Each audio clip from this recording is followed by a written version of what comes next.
listener production. Hello, Sasha Barbagat with you here for the briefing.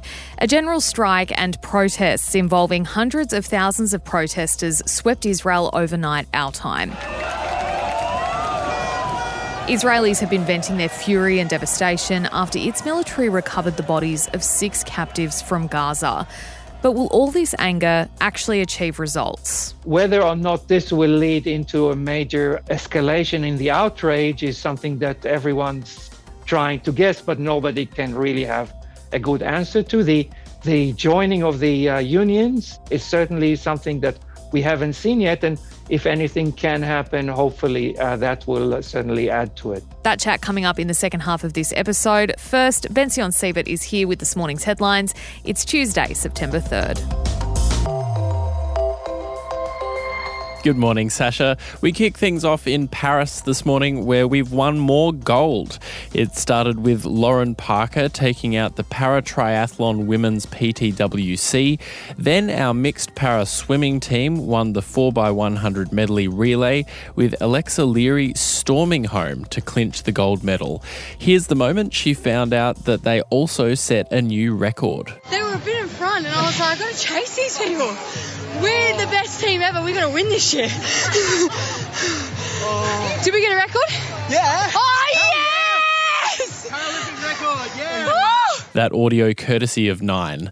We're also taking home more silver with Jake Michel placing second in the men's 100-metre breaststroke S14 final, while in the boccia, 2 silvers for the Aussies with Jamison Lesson in the women's and Dan Michel in the men's. Our wheelchair rugby team, the Steelers, have won bronze in an absolute nail-biter, pulling off a 50-48 win against Great Britain in the dying minutes of the game. And para-athlete Michael Burian took out 3rd place in the men's javelin throw F64. Woohoo, yeah, great overnight and morning for the Aussies at the Paralympics. We remain in 6th place on the medal tally overall. We've got 8 gold, 9 silver and 12 bronze. Britain has announced it is suspending dozens of weapons sales to Israel, saying there's a clear risk they could be used to break international law. It is the latest in a series of major events heaping pressure on Israeli Prime Minister Benjamin Netanyahu to accept a hostage swap and Gaza ceasefire deal. There's been a national outpouring of grief and fury in Israel since its military recovered the bodies of 6 hostages in Gaza over the weekend. We've seen the biggest protests since the start of the war across Israel, and the country's biggest union says hundreds of thousands of workers walked off the job across various industries overnight. And just in the past hour, protesters broke through a police line near Netanyahu's residence and they were advancing towards his family apartment carrying coffins to symbolise the killed hostages. There are still several police lines in their way. Earlier this morning, our time, US President Joe Biden expressed some of his strongest criticism of Netanyahu since October 7. He was asked whether Netanyahu was doing enough to secure a ceasefire and said this. Mr. President, if you think it's time for Prime Minister Netanyahu to do more on this issue, do you think he's doing enough? No. The US, Qatar and Egypt have been trying for months to secure a hostage swap and ceasefire deal between Israel and Hamas. But the pressure for Netanyahu to resist comes from the far-right members of his government who've threatened to bring it down if he accepts a ceasefire deal. Now, as we know, Netanyahu claims Hamas is the one preventing a ceasefire deal, and he's arguing it would send the wrong message to Hamas that you kill hostages and then you get concessions. We're diving deep into the effect of the protests and the strike overnight and what's stopping a ceasefire deal after the headlines. Back home and turning to the weather, which has battered 3 states, causing widespread damage. We start on the New South Wales-Victoria border, where a 63-year-old woman was killed and her husband rushed to hospital after a tree fell on their cabin in Moama as they slept early yesterday morning. Parts of Victoria saw wind gusts of almost 150 k's an hour, leaving some homes completely uninhabitable, while power outages peaked at 180,000 properties. Cleanup efforts, meantime, are getting underway in Tasmania, which has been lashed by destructive winds, constant rain and significant flooding for days in some parts. 2 road workers were severely injured yesterday while responding to storm damage. And today, a major rescue operation will kick off about 180 k's off the south coast of New South Wales for a yacht hit by heavy seas and winds. It issued a distress beacon yesterday after it started taking on water, but a rescue couldn't be attempted because of the wild weather. Now, unfortunately for some of the residents of New South Wales and Victoria who remain in the dark right now, power outages could take days to restore. Conditions across all three of the states look like they're easing, but one major flood warning remains in place in Tasmania, as well as a few moderate and minor alerts. And tributes are pouring in for a beluga whale thought to be a Russian spy after it was found dead in Norway. Mayroz rose to fame in 2019 after he was spotted interacting with humans on a boat. Now, at the time, the whale was seen wearing a harness with the words Equipment St. Petersburg on it and a spot for a camera mount, sparking theories, Bension, that it was trained to be a spy for Russia. Oh my God. Over the following years, Mayroz continued to interact with people in various coastal towns of Norway and was even filmed playing fetch with a rugby ball. Sadly, though, the whale was found dead over the weekend, with local marine biologists working to find out how he passed away. Yeah, really, really sad. I'm personally devastated by this. I've seen the footage of Mayroz playing with humans, and while, there are questions about whether he was a Russian spy, that's not his fault. He was just a whale living his life. There was a Norway-based non-profit called Marine Mind that was keeping an eye on Mayroz because he was just free in the waters off Norway. They found that he'd been travelling down to Sweden, but this non-profit is devastated at this loss. They say that he was seen in good condition on Friday. When they found the whale's carcass, there was no signs of obvious external injuries, so they're going to try and find out what actually happened. Now, the interesting thing in terms of navies training animals. So Russia is thought to do this with dolphins and whales, potentially belugas, but the US Navy as well has apparently trained seals and sea lions to do its bidding. Some of the tasks include retrieving items from the sea floor, locating mines, holding tools for Navy divers as they're working in the water, and also defending ships from enemy divers. So it's quite fascinating, the world of Navy trained animals who are doing the bidding of these countries. It's worth noting as well, Russia never addressed rumours that Mayroz was a spy for them. So maybe his secrets die with him and we will never know. But RIP Mayroz, a very sad loss for the world, I think. Never trust anything in the ocean is what I'm reading from this. That's a terrible way to think. The ocean's a wonderful place. The ocean's great. Yeah, but it's full of Russian spies, Sasha. Yeah, but look how friendly he was. It's not his fault. Bension, thanks so much for being here for the headlines. Look, next up, we are going to change pace. We're going to Israel and we're going to look at these protests that have been happening overnight, what the effect of them could be, and whether it'll get us closer to a ceasefire deal.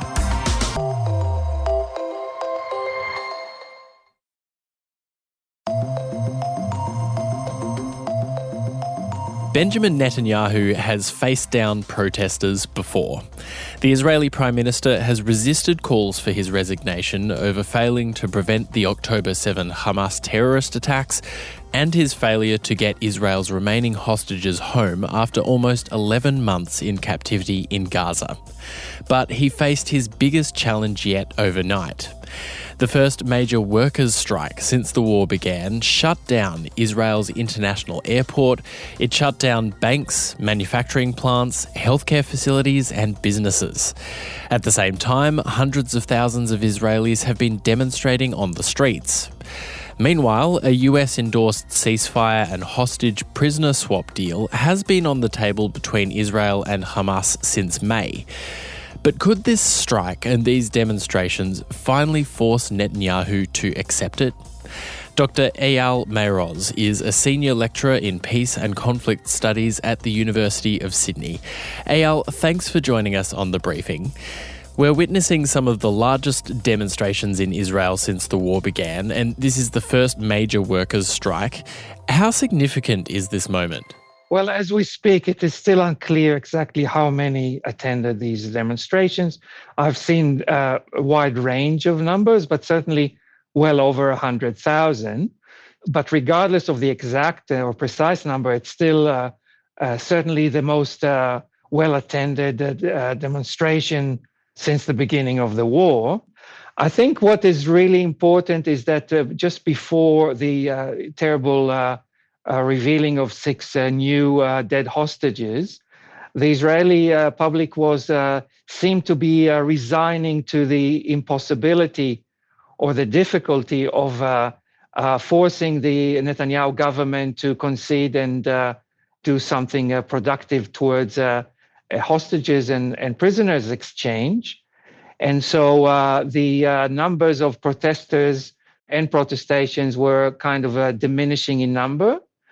I think what the families of the hostages are hoping now is that this terrible ordeal will kind of lead a lot of Israelis that were sitting on the sidelines for various reasons. I think the 2 main ones, one I mentioned, disbelief in the ability to change things, but the other one was there is a historically reluctance on the part of many Israelis to join demonstrations against governments during war, and about thinking that we are actually helping the other side by protesting against the government. So whether or not this will lead into a major escalation in the outrage is something that everyone's trying to guess, but nobody can really have a good answer to. The joining of the unions is certainly something that we haven't seen yet, and if anything can happen, hopefully that will certainly add to it. The Israeli military says that Hamas killed the hostages before it was able to get to them. Why are protesters angry at Benjamin Netanyahu? Most Israelis for quite a while now, they're talking sometimes about 70% of the Israeli public, don't really believe Netanyahu's argument that the continued forceful incursion of Israel back and forth into different parts of Gaza will actually help release the hostages. And most Israelis believe that Netanyahu does this for his own political survival.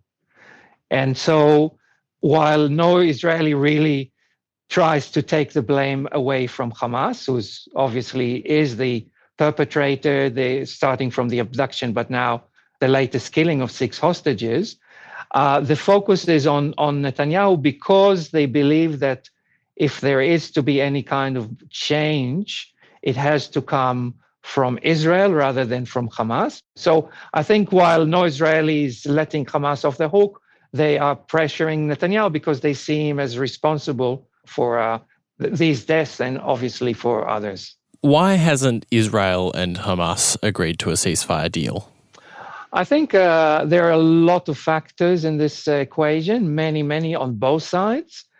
On the Israeli side, it is certainly Netanyahu who's been blackmailed by the radical elements in his government, but at the same time is also fearful of letting go of the war that he uses to prevent his downfall. And this is something that he prioritizes over everything else.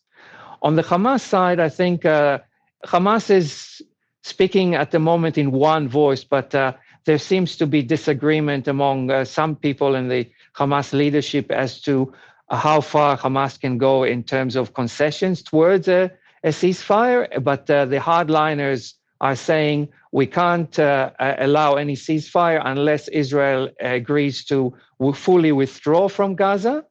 There is also talk about Yahya Sinwar wanting a full-scale escalation in the north with Hezbollah and Iran and other places. And every time seems to be a risk of that they are kind of holding back on any future concessions. But both sides, I think, are responsible, but certainly Netanyahu has more, or his ability to make concessions that will lead to a meaningful ceasefire is better than the Hamas's.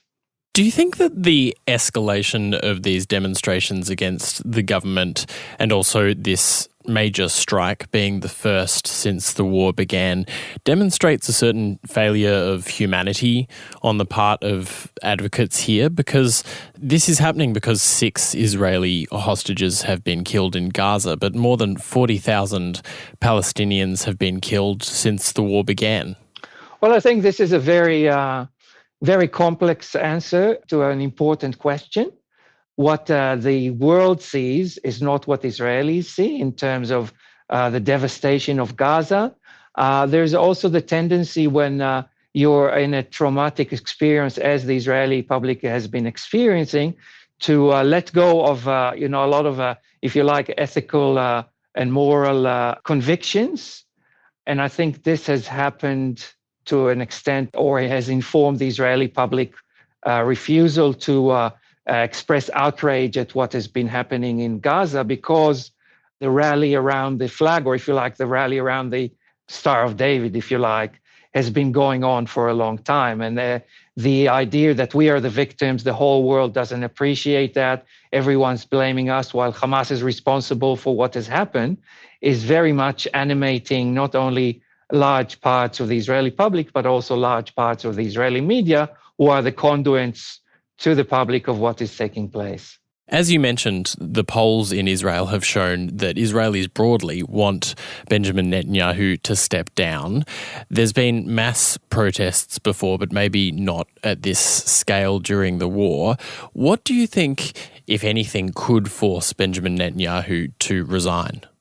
Whether there's 100,000 or 150,000 people on the street is not going to change Netanyahu's calculation as much as what could force Netanyahu to change is if the focus will be on a number of MPs that are now supporting Netanyahu's government on the, if you like, on the more moderate side, to try and change their calculations and lead them into withholding their support to the government and therefore allowing a vote of non-confidence. I think this is the main way to try and change the situation. If Benjamin Netanyahu does resign, who would be likely to replace them, and would there have to be an election?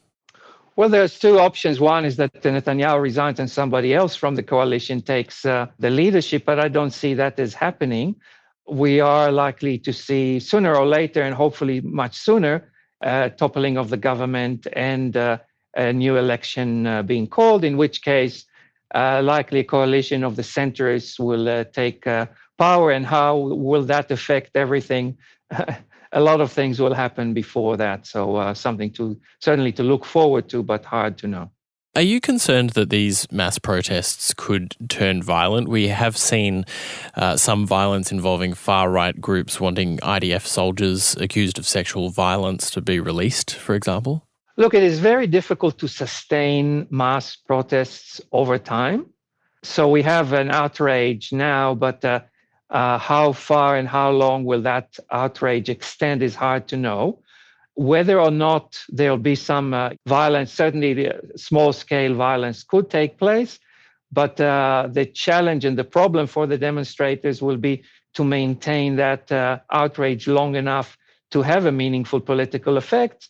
And sooner or later, I'm sure we'll see small-scale violence from the other side, but I don't see that as escalating into something more than small-scale. Do you think that the strike is the thing that could push things over the line? At the moment, it's just a one-day general strike, but could that go further? Again, it is hard to know. The unions are not as powerful as they used to be in the past. They certainly are powerful, but how far will the union go in terms of beyond that one-day strike? I don't see that as being maintained over a long period of time. As I said, unless targeting MPs to change their voting preferences will take place soon, I'm fearful of the prospects for changing the overall policy. What we may look at or look forward to looking at is the relationship between Gallant, the defense minister, and the rest of the government. Gallant was the only one who voted in favor of the concession needed to advance a ceasefire. And he has a lot of power. If he resigns or if he is being let go, that might have also an impact. Eyal Mayroz, thanks so much for joining us on The Briefing. Thank you very much. Dr Eyal Mayroz there. That's it for this episode of The Briefing. We'd love it if you could share this app with someone you think might be interested to know more. And if you want to keep up with our other content, you can check us out on Instagram. We're at The Briefing Podcast, or you can get us on TikTok and YouTube. Just search Listener Newsroom. We'll be back in your feed this afternoon from 3. I'm Bension Siebert. Catch you next time.